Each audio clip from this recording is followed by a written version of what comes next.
Hello, welcome. Today we're going to talk about doing ice sliding mechanics in an RPG like you see on screen right now. This video is going to focus on the player. I've done another video on this subject, but for pushing blocks on ice, and that's a little bit different the way it works. So yeah, with the player, we're going to need to cover changing states and having certain states for our player, activate certain parts of our code. So it's kind of like a state machine thing in addition to specifically being about sliding ice puzzles. So should work with any character you have in a top-down sense. Hopefully you learned something, and good luck, and let's get started.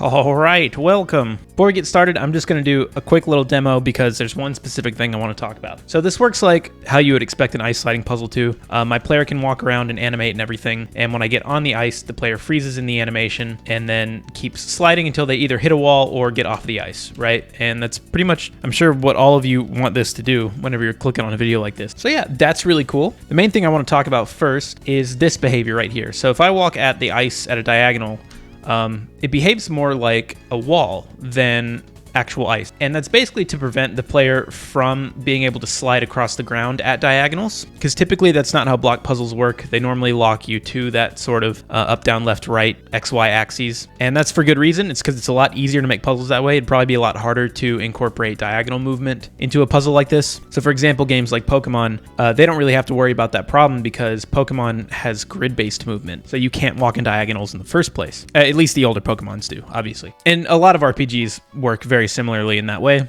Off the top of my head, the only game I think I can really think of, I believe, is Undertale, where you can slide at diagonals on ice. And that's because in that game, the puzzles are pretty simple on purpose, and it's more about just kind of going forward through the world, right? So if you just want to have like a fun little area where the player can slide on ice, and you want the player to be able to slide at diagonals and things like that, then that'll work too in this. You'll actually have to do even less work. So anyways, that's that. So let's actually get started on it. Okay, so here I have my blank project. I literally just have a player object and a wall object for them to run into. This script right here is also just in support of my player. It's just assigning macro values, which are very similar to like global variables to certain things, because this is basically the exact same player character that is in my How to Make an RPG series. I know it kind of looks like a lot, but if I zoom out here a little bit, you'll see it's just a very, very basic player character. We get inputs, we get our movement speeds, we control our sprites so the player can face up, down, left, and right. We do collisions, we actually move the player, we animate the player, and then we get the depth. If you're watching this video, you have a player object already. So don't worry, this should be able to slot into pretty much any kind of player object you might have. And I'll also show you a version of this as we're going that used the new move and collide function that they added to GameMaker. So like I said, this should work for anything. So firstly, I'll show you my create event as well, because we're gonna be setting up sort of a state machine type thing for our player. And we're gonna do it in a kind of unique way. And I don't know how normal this method would be, but this is sort of a thing that I've been using lately in my personal projects, especially for things like object behavior and like complex stuff like enemies and players. And it's sort of like a kind of streamlined way of controlling our player states. So what would player states be exactly? Well, for example, we have our player's normal state, or maybe we could call it player control state, movement state, whatever, where it's basically exactly what we would have right now, which a player can move around and walk around and maybe do whatever it is that they do in your game. And then in this project, we're going to have a sliding state, which means that we won't be able to control the player, but they still need to move and collide with stuff just based on their sliding direction and all that. So I'm going to add a section called player state control. So first, I'm going to make a variable called state, and we'll just set that equal to 0. And then I want to create values for my different states.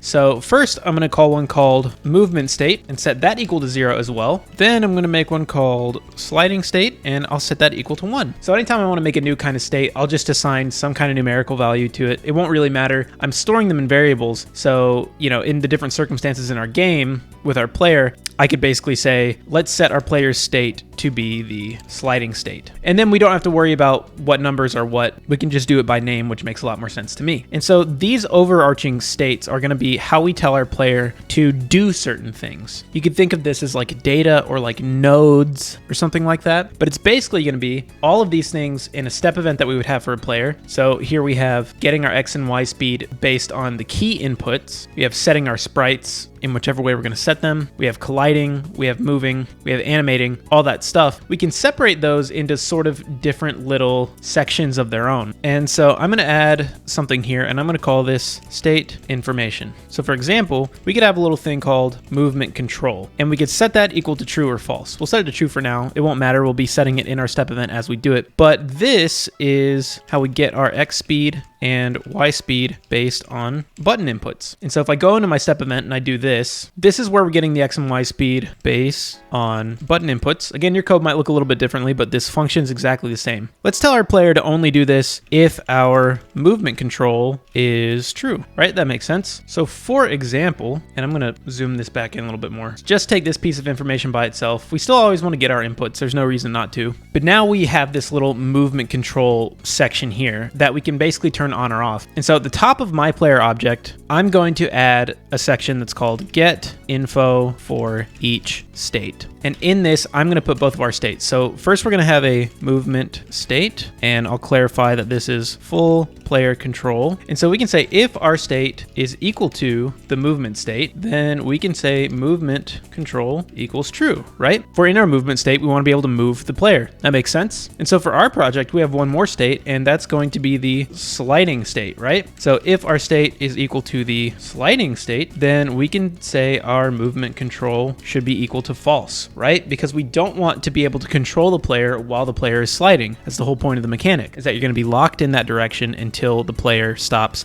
by either not touching the ice anymore or running into a wall. So this section right here, this whole point, this is our new code, and this should work for any kind of player as long as we're doing it the right way. So hopefully you see why we're doing it this way. This means we can always add states, and we can basically turn on or off blocks of code that should apply to that state specifically. Now this alone won't have our code working. We still need to add a few different things to it, but this is sort of the key here. So I'll even region this out. You can see I do this weird indenting thing. I don't remember where I picked this up, but I saw it and something about it made a lot of sense to me. So I'm just going to tab that one out as well. Something about that makes it look nice and readable to me. But anyways, that's not important. So really quick, I'm actually just going to add in a little code for testing. So feel free to copy it if you want. So I'm going to say, if we press the space key, and if our state is already in the movement state, then I'll set our state to be the sliding state instead. And if our state is not the movement state, so else, then we will set it to be the movement state. Basically, this just means when I tap the space bar, we'll swap between the movement state and the sliding state, right? So the only thing that has a difference right now is this movement control thing. So if I go in my room, yep, I got a player in there. So I'm gonna run the game, and by default, I should be in the movement state, which is 0, so I can move fine. So what I'm gonna do is I'm gonna walk right, then turn into the sliding state, and then start pressing all the other buttons. So sliding state, yep. And now I can't control the player at all. And the player kept moving until they ran into a block. So that's basically what the sliding puzzle is, right? Same thing. I just did it again. So now I'm in the movement state. This also right now works on diagonal. So if I walk down right and then press space, see, now the player won't stop until I swap back. So you can see that we have something that looks really, really similar to the sliding already. And really the only thing in terms of sectioning out some code like we did with the movement control that we would need to change at this point is the visuals for our player. So that would be, I'm just gonna get rid of this space here, our sprites. So we can add a node for our sprite control, and we can add a node for our animation control. You may have these in the same place. You may have them separated like I do. I'm gonna keep them separated because especially for even like my project, it's really just gonna be the animation control. I actually don't need to be able to turn this on and off for the sliding state. But I don't know what your sprite code looks like, so we're just gonna add it in anyways. So I'm gonna add 2 more of those. I'm gonna go back to my create event under the state information. So I'm gonna add one that's called auto sprite control and set that equal true. Doesn't matter what we set it to right now. So I'm gonna say that's control the sprite swapping. And I'll have one called animate, and that's going to be control the actual animation. Now the way my animation works is basically my player is always animating, except whenever they're not moving, it's just forcing their image index to be 0. You may have your own system in place where it turns your player sprite, it swaps into like idle sprites and things like that. Again, this won't really matter because our goal is going to be the same, which is basically just going to be pausing the animation that our player is on whenever they touch the ice. So yeah, we have these 2, and now we can add them like we did with our movement control. So I'm gonna go up to my sprites. The only really important thing here is keeping the mask index the same for our player, which is basically just the collision box. It wouldn't make that much of a difference if we put it inside of this check, but I'm just going to leave it outside anyways because it is going to always be important as far as this player character is concerned. But so we're going to say if auto sprite control is equal to true, then we can change all the sprites and stuff like that. So there we go. And then we want to add one around our animation. So we'll say if animate is equal to true, then we're going to run this normally, but we're going to make it a little bit different. So this one will add a couple things to it. Like I said, my player personally is always animating, except whenever I force its image index to be 0. But its image speed is always going to be 100%. It's always going to be trying to move forwards. I'm just forcing it to be 0. So I'm going to say image speed equals 1 while I'm animating. If you have more detailed animation with specific code, chances are you're not actually probably going to have to add something like this. But if you're doing what I'm doing, then we're going to make our image speed 1 here, because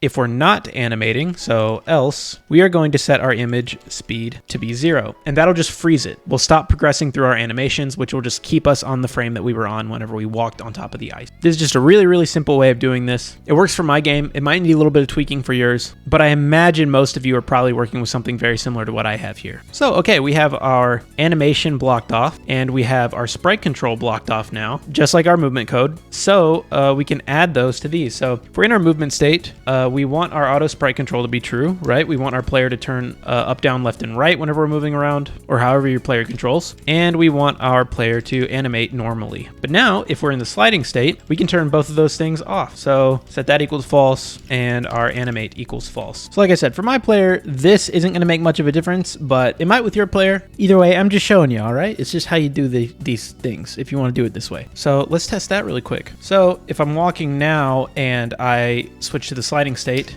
you see that my player freezes and doesn't animate anymore. Player's still in that little like half step animation thing. If I go down, see, look at that. I'm gonna catch it on the other foot. There we go. So yeah, there we go. The sliding state is pretty much complete. Just essentially by giving our code down here instructions on whether or not they should be running that code. So it's almost, you know, just like a set of parameters or rules for each state. There would be other similar ways to kind of tackle this idea. I'll talk about that a little bit throughout the video, probably maybe towards the end. But for now, I'm kind of liking this way of doing things. Like I said, I don't know if this is particularly common to do it this way, but I feel like it has some cool advantages. So cool. I'm just gonna minimize all this stuff right now. So we have our code execution and our parameters or nodes, as I was saying earlier, if it helps you think of it that way. How long have you been here?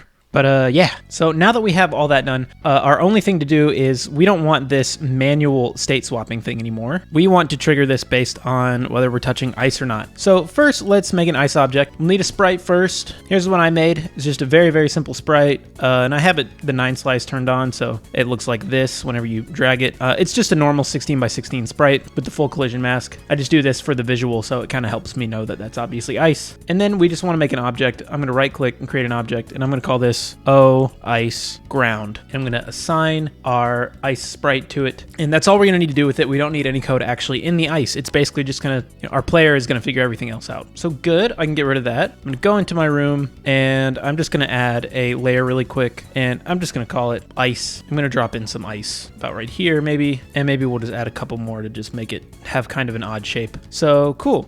Still got our walls. I might add a couple more like here, I don't know. And now we have kind of everything in place that we would want. So I'm going to go back in my player because we know now we want to swap to the sliding state whenever we're touching some ice. And that's going to be the other thing that we add in our little get info for each state sections right here. So I'm going to label this top part in our movement state. I'm just going to say set the qualities of the state. And that's going to be this section here where we set all those. And I'm also going to add state swapping. So it stands to reason that the only time that we would want to transition into the sliding state is if we were in the moving state. And the opposite's also true, right? The only time we want to move out of the sliding state is when we're already in the sliding state. So this is where I would put special things like state transition. And very simply, if we're going from our normal movement to sliding, that's only if we're touching ice. So we want to say if place meeting x, y, o, ice, ground, then we will set our state to our sliding state. Simple.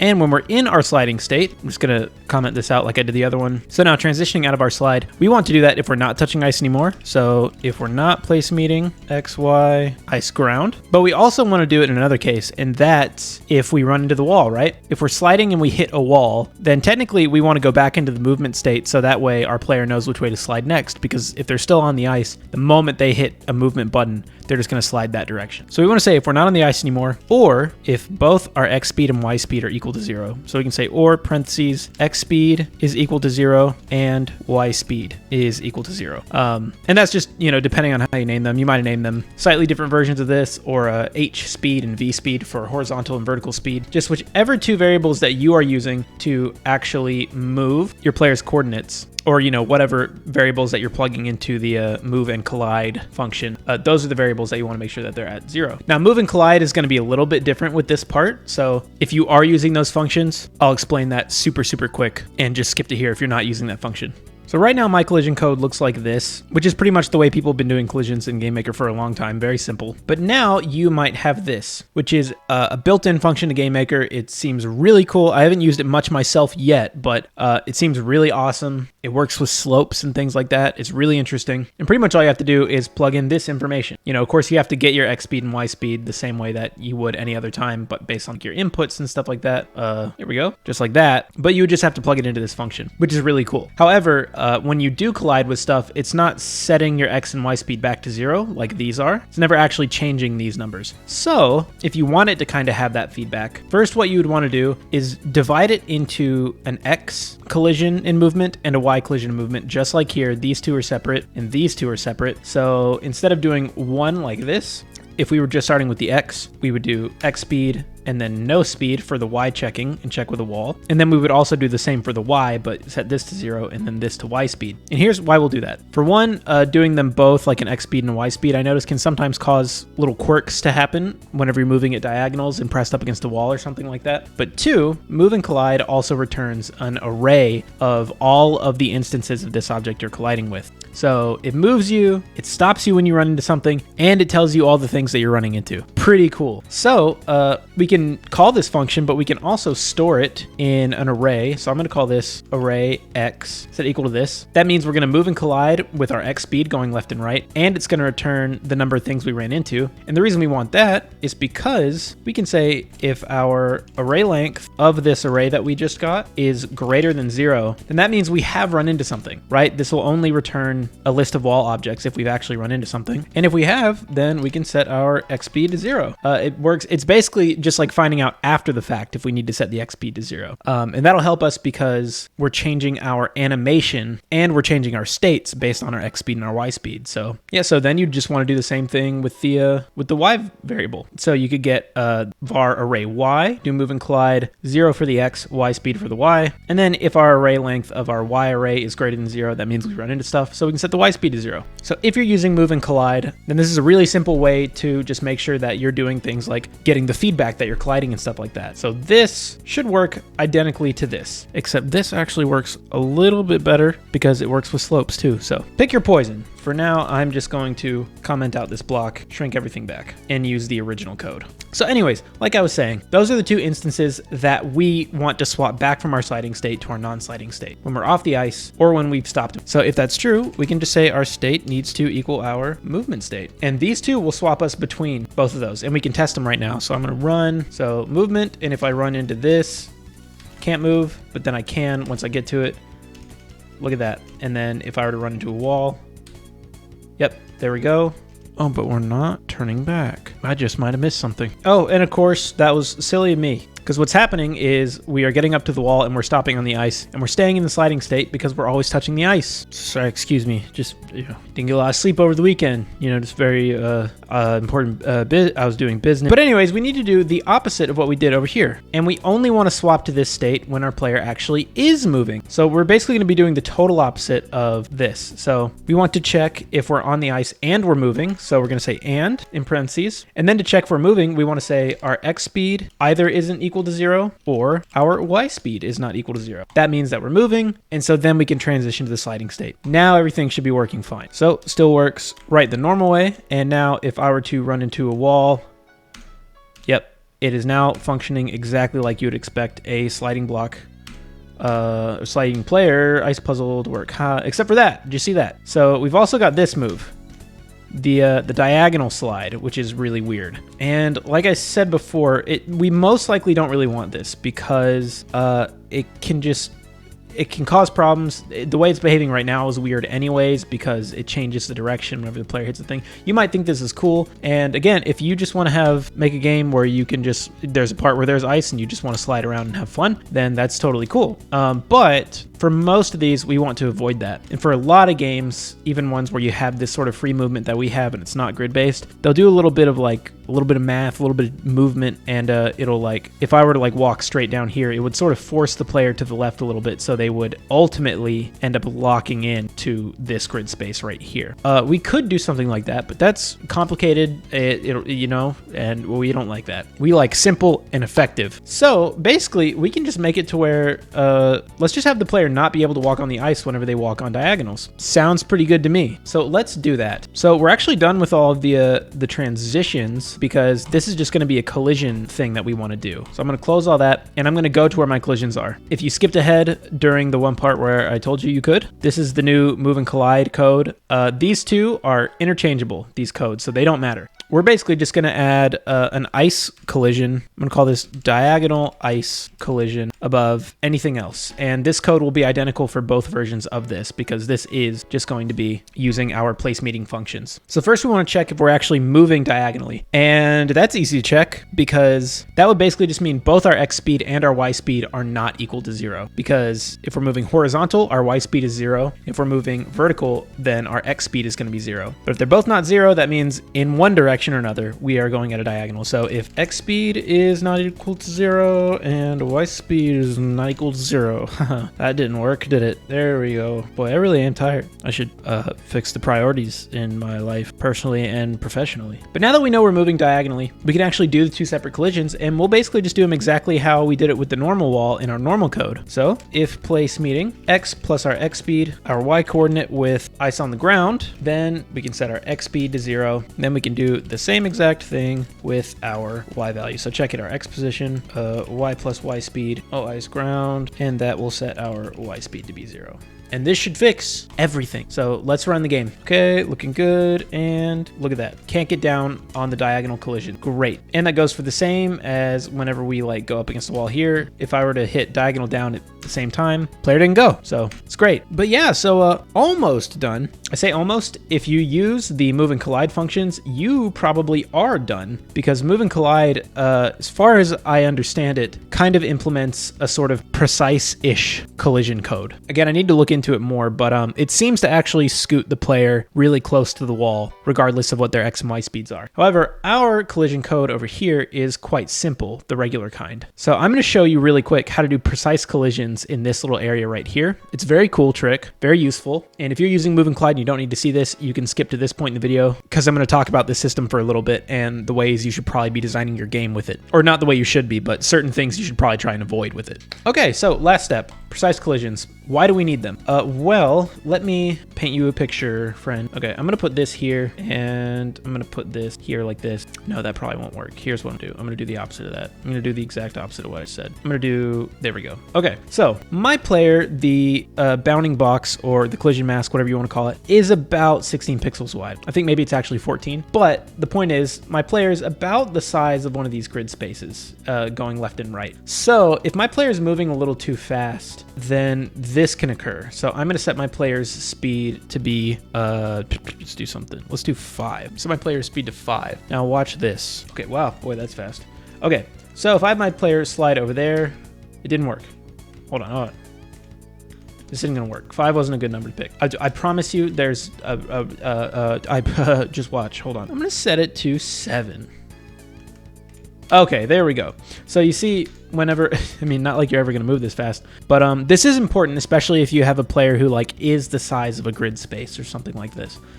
This is going to be very important, actually. So I'm just using this insane speed number as an example, but essentially what can happen is if the speed doesn't line up with the space properly, see, my player is actually pretty far away from the wall to the left right now, but they stopped because it's checking 7 pixels ahead. That means that my player can't get close enough and won't be able to actually even go up this way. So that's kind of a crappy ice block puzzle thing. So what we want to do is add in some cool lines of code right here. So we're checking our X plus where we're going to be with our X speed. And if there's a wall there, we're setting it to 0. That's great. But before we do that, we want to inch our player all the way up to that wall. So let's look at this. So we're going to use a while loop, but first what we want is the sine of our X speed. So here, I'll show you. Let's make a variable, and I'm going to call this pixel check, and that's going to equal sine of our X speed. And what this does is sine returns either a -1, a 0, or a +1 based on if our X speed is a negative number, 0, or a positive number. It doesn't matter what the negative number or positive number is, it'll basically just let us know if it's negative, positive, or if there's no value. So because we're moving and there's going to be a wall in our way, we know that our X speed is not going to be 0. So this is going to be either returning a -1 or a +1. Which is why it's very important that we're doing all this stuff above setting X speed to 0. It's very important, otherwise this won't work. It'll actually freeze your game, I think. So yeah, so it goes above. And what we're going to be doing is we're going to be checking that single pixel ahead until we run into the wall. So that way we know even if there's a wall 7 pixels away, we can scoot all the way up to it because maybe the wall is only actually 4 pixels away. So we'll do that like this. We will say while there's not a place meeting at our X coordinate plus our pixel check, our Y coordinate, and object wall, then we can add that pixel check value to our X coordinate. So what's happening here is if there's a collision to our wall, let's say to the left, so our X speed is -7. So X plus -7 is X, -7. So we're finding a wall 7 pixels to the left, but it's actually only 3 pixels away. So this is a while loop, and basically it's going to run this code right here until it isn't true anymore, which is why we need to make sure that it actually terminates. Anytime we have a loop, we need to make sure the loop closes, otherwise it will freeze your game. That's why if we had X speed set to 0 above this stuff, it would freeze because our pixel check would be 0, and so our X coordinate would never change, the loop would never close. Anyways, so we're checking that 1 pixel away. Again, if we were moving 7 pixels at a time to the left, our pixel check becomes -1. So if there's not a wall only 1 pixel to our left, we can just keep moving our X coordinate to the left until there is one, because we already know there's a wall within our X speed range, 7 pixels to our left. So that's why that works. And then we can set our X speed to 0 like we would before to completely stop us from moving down here. Thus, we have precise collisions. So if I were to show you that right now, before we would get stuck, but now you see I'm right up against the wall, I'm not stuck in it, and I can zoom up. And we might as well add that to our Y coordinate as well. So we do that the same way. So var pixel check equals sine of our Y speed, and then we'll just,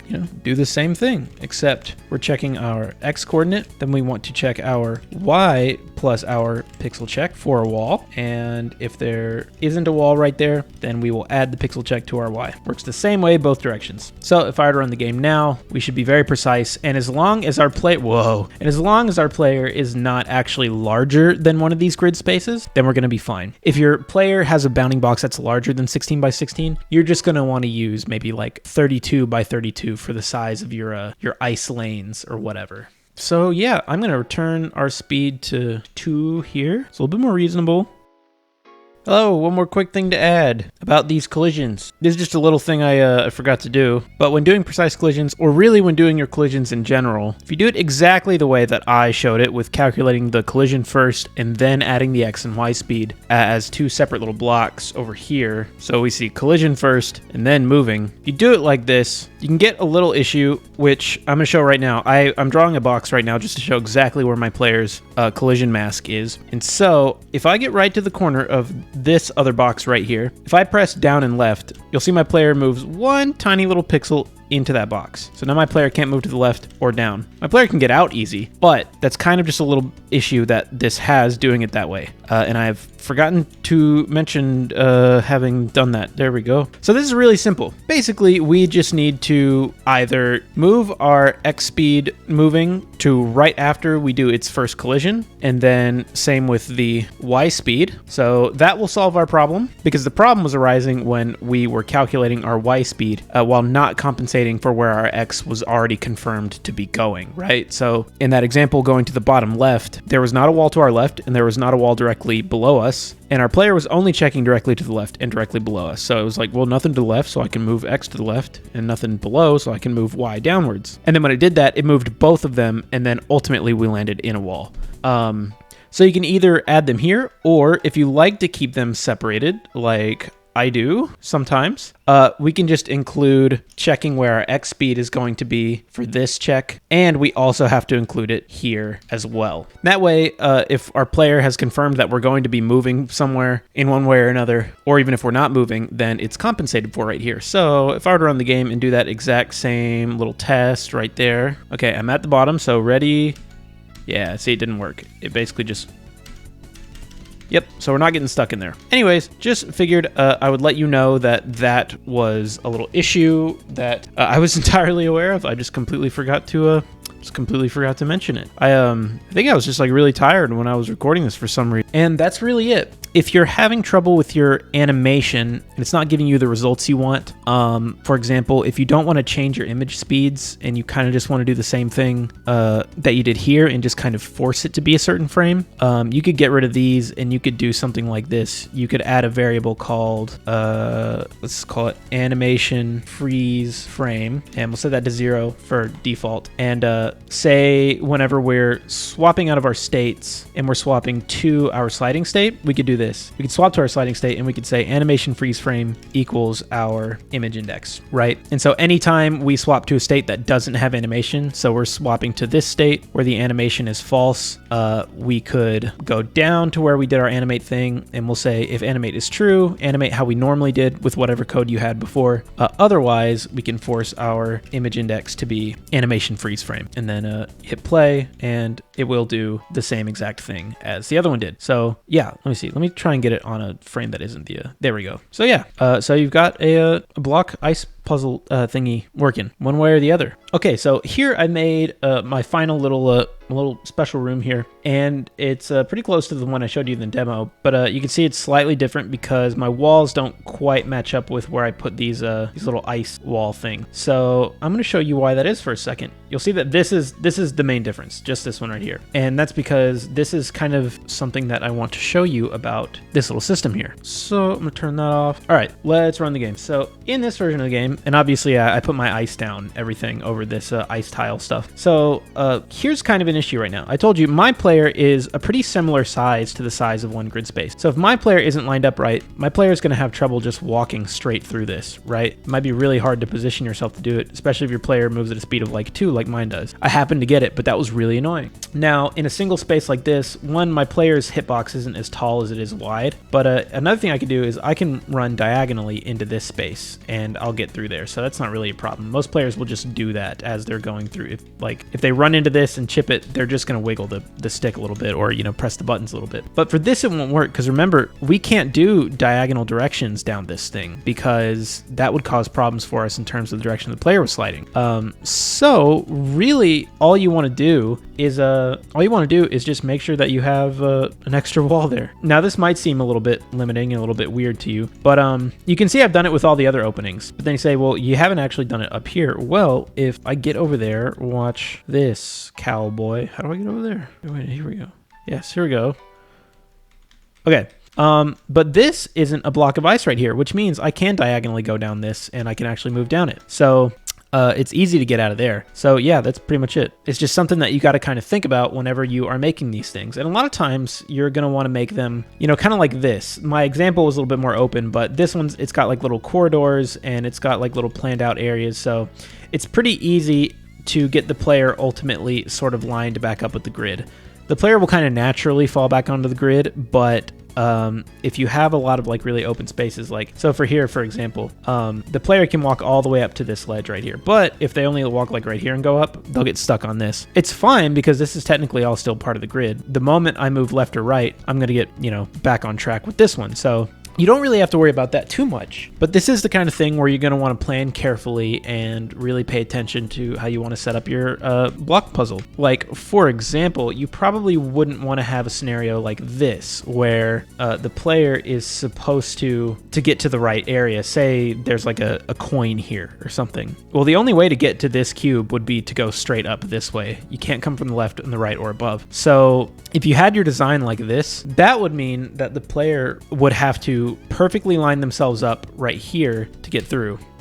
And I happen to do it. But again, if your character moves at a certain speed, it doesn't like, I mean, it looks about lined up, and it is, but see, my player is pretty much the exact same movement speed. If my player's movement speed was like 3 or something like this could be really aggravating to try and go through it. And with our precise collisions now, it could be possible that even, you know, your player could be 1 pixel misaligned. If your player moves at a speed of 2, you can never get the player to align perfectly back up with this. So yeah, that's probably the kind of thing you would want to avoid. But you know, if it was, first of all, if this was back over here, then you know the player could run right up against that. And if that's the case, they can just walk right up here, and then they'll always be able to go up every single time because they'll be perfectly aligned with that grid space. Or if you want this to be open, then think about extending your entire puzzle sort of 1 extra little space, like so everything scoots over like that way 1. And so that way there's a double space. Maybe put a coin right here, you know, something like that. But yeah, so whenever you make these, it's always important to be careful.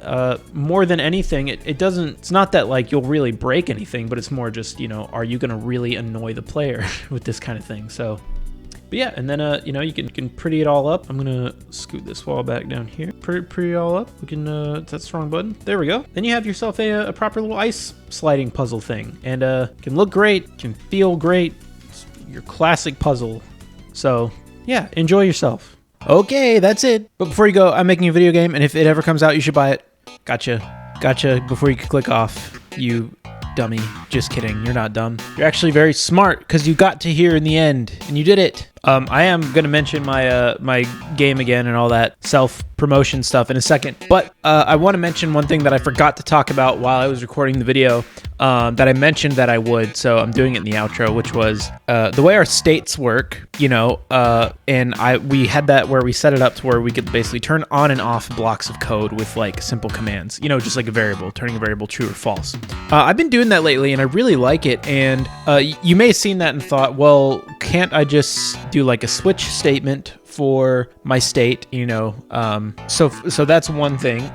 You can do a switch statement, but one thing you're gonna have to do is either just remember what your states are numerically, like 0, 1, 2, and 3, because you can't plug variables into that, or make like an enumerator or macros to go with it, since those don't change. So you could do that. I just, you know, I don't really think it makes a huge difference either way. I basically just like doing it with the variables because I can just assign it all in the same object and name the thing what I want to name the thing. And then second, you might wonder, okay, well, regardless if I do switch statements or if I do the ifs like we were doing, can't I just put everything in that state? So like if state is equal to movement state, can't I just put all the code I want to run in there? And then can't I just put all the code I want to run in the sliding state in the if sliding state equals true, then do this? You could do that, but basically that's what our system is doing. It's just making it so you don't have to copy and paste the same code in multiple places, which can cause huge problems for you. If you want to debug or change anything, it means you have to change the same lines of code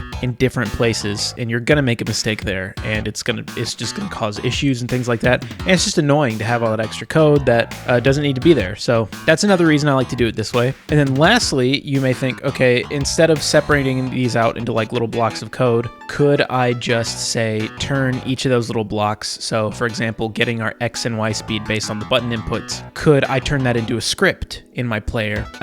So that way I wouldn't have to be making code, but I could put that script in any of the states that I wanted to have it in. So, you know, we could have a execute movement and collision script, execute get button inputs, execute animation thing, and then we could just put all of those in each individual state. You could also do that, but again, it's basically just the same thing. And one thing that's nice about doing it the way that we did is, sometimes the order of these operations can be very, very important, and they can actually change the way your game works. So for example, if for some reason, we put our animation above our actual movement and collision code, well, that would mean that our player would probably be animating at the wrong times, because remember, we stop animating based on our X speed and Y speed. And so that means we need it to be updated to stop with the collisions, set X speed and Y speed to 0 by that time, if applicable, so that way we know that the player should stop. Because otherwise, if that animation would be above that collision code, then it would basically only be reading our button inputs. So for example, if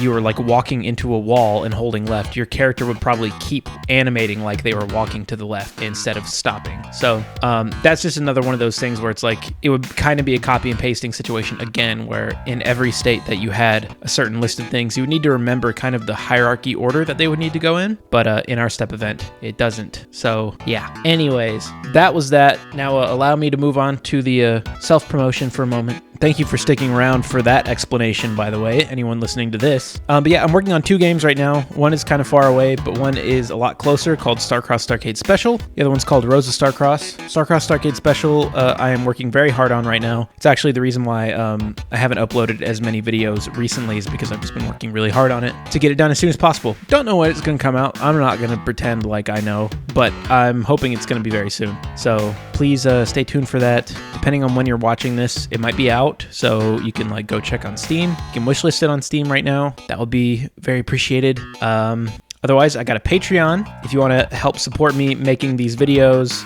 making my games, and potentially making other stuff, just, depending on if I ever get around to other stuff or do other stuff for whatever reason. And on that Patreon, you can get things like early video access. You can vote on future videos. You can get the Patreon exclusive updates, things like that. And if you're super cool, get your name shouted out, just like my good friends and star gamers, notable star gamers, Nixionic, Null, Joseph Sandlin, Midnight, Aogio, Captain Ludwig, Christian Donovan, Ziamar Rubalkova, DT, Talneady, Isaiah Rana, Richard DeLuca, Nicholas Banks, Arya Sparks, Hostile Weaselnuts, Jamal Bashir, Haunted Raptor, Andres Limon, Two-Faced, Coco It's Futile, Yaya Elgamal, Nicholas Kestner, SCP Tops, Thomas Coker, Elena Duarte, and Sam Niazov.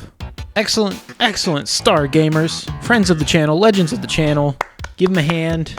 Beautiful people whose names I absolutely, totally read 100% correctly. I'm sure of it. Thank you guys as always. You're the best. I appreciate the support so much. And thank you guys. Thank them too. Everyone else listening. All right, because everyone on the Patreon here is a big reason I can find the time to continue making these videos when I'm really busy on personal projects. So thank you, thank you, thank you. All right, hope everyone's doing well. Hope you're making cool games, and I'll see you next time. Haha. Okay, bye.